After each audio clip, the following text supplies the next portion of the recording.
Quizás alguna vez hayas jugado con un imán. Si lo acercamos a estos pequeños clips que hemos derramado sobre la mesa, vemos cómo los atrae. Pero si lo acercamos a estos paneles de agujas imanadas, vemos cómo forman un interesante patrón. Es la fuerza magnética. No la vemos, pero está presente y notamos su influencia. Al soltar la pelota, la fuerza gravitatoria que produce la Tierra la hace caer al suelo. Isaac Newton nos enseñó en el siglo XVII que la fuerza gravitatoria es tan responsable como que una manzana caiga de un árbol, como del movimiento de los planetas alrededor del Sol. Otro científico inglés, Michael Faraday, introdujo el concepto de campo eléctrico en el siglo XIX. Todos hemos experimentado cómo al cargar eléctricamente por frotamiento un globo de goma, este atrae a distancia las pequeñas bolitas de corcho blanco.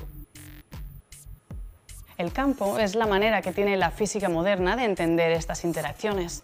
A finales del siglo XIX, James Clerk Maxwell formuló que dos campos, el eléctrico y el magnético, eran dos caras de un mismo fenómeno, el electromagnetismo. La unificación de estos dos campos de fuerza dieron por fin explicación al misterio más antiguo de la ciencia, la naturaleza de la luz. Además de la fuerza gravitatoria y la fuerza electromagnética, existen dos fuerzas fundamentales más en la naturaleza. Su alcance está limitado a distancias subatómicas y no tienen ningún efecto apreciable en nuestro día a día. Son la fuerza nuclear fuerte y la fuerza nuclear débil. Estas fuerzas son las que actúan a nivel del núcleo de los átomos. Sabemos que la materia que nos rodea y que nos forma está compuesta por átomos. Un átomo consta de una nube de electrones que rodea un núcleo. El núcleo está formado por protones y neutrones, quienes a su vez están formados por tres partículas llamadas quarks. La fuerza nuclear fuerte es la que mantiene unidos los quarks formando protones y neutrones en el núcleo del átomo.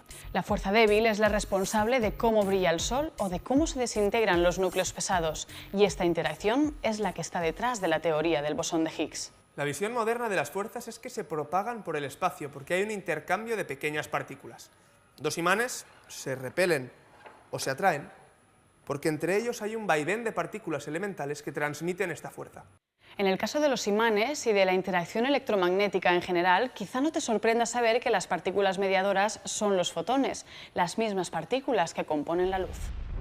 En 1967, los premios Nobel Abdus Salam, Sheldon Lee Glashow y Steven Weinberg consiguieron encontrar un modelo matemático que describía, al mismo tiempo, el funcionamiento de la fuerza electromagnética y la fuerza débil. Y al hacerlo, unificaban ambas fuerzas en una sola, la fuerza electrodébil. Pero había una contrariedad. Para que la teoría no tuviera problemas matemáticos ni inconsistencias internas, las cuatro partículas mediadoras del campo electrodébil no deberían tener masa. Pero tres de ellas tienen masa y la hemos medido. ¿Quién tiene razón entonces? A varios físicos se les ocurrió independientemente una argucia matemática para resolver el problema. Por un lado, Robert Bru y François Englert. Por otro, Gerald Guralnick, Carl Richard Hagen y Tom Kibble. Y el más conocido de todos ellos, el británico Peter Higgs, postularon la existencia de un campo más en la naturaleza, desconocido, cuya interacción con estas partículas las dotaría de masa. Y no solo a ellas, de existir, explicaría también por qué todas las demás partículas elementales tienen masa. Podemos imaginar estas partículas mediadoras del campo electrodébil atravesando el campo de Higgs. El fotón lo cruzará a la velocidad de la luz, pues no tiene masa. En cambio, las otras tres se ven de algún modo frenadas por el campo.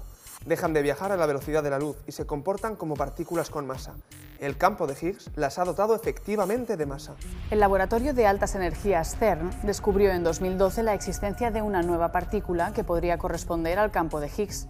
Con este fabuloso descubrimiento, de una importancia para la física quizás comparable a la que tuvo el ADN para la biología, el modelo de Higgs parece haber pasado de ser una brillante idea a ser una realidad confirmada por experimentos. Su descubrimiento se realizó haciendo chocar frontalmente protones que viajaban casi a la velocidad de la luz. En esta colisión se puede producir el bosón de Higgs, la partícula mediadora del campo de Higgs. Este bosón se desintegra inmediatamente en otras partículas que fueron detectadas en el LHC. Y como se suele decir, por el humo se sabe dónde está el fuego. En la actualidad, el CERN está confirmando que no se trata de un impostor que se comportara como la partícula de Higgs. Sin embargo, hay que proceder con precaución, ya que la señal es muy débil y todavía no se han podido medir las propiedades cuánticas de esta nueva partícula para determinar que efectivamente se trata del bosón de Higgs. Albert Einstein nos demostró que las partículas que no tienen masa, como los fotones, se ven obligadas a viajar a la velocidad de la luz y no pueden hacerlo más lento que eso. Sin el campo de Higgs, los quarks y los electrones que conforman la materia no tendrían masa y viajarían también a la velocidad de la luz. En ese caso, sería imposible que los quarks acabaran enlazándose en grupos de 3 para formar los protones y los neutrones. No habría átomos, ni moléculas, ni planetas, ni estrellas. Todos los componentes básicos de la materia estarían por ahí, corriendo a través del universo y a la máxima velocidad. Hoy en día, el universo es como es porque existe el campo de Higgs. Más aún, quizás el campo de Higgs esté detrás del propio origen del universo. Pero de momento, ¿Higgs o no Higgs? Esa es la cuestión. Aún faltan resolver ciertos detalles sobre el bosón descubierto en el CERN. Hay que seguir investigando.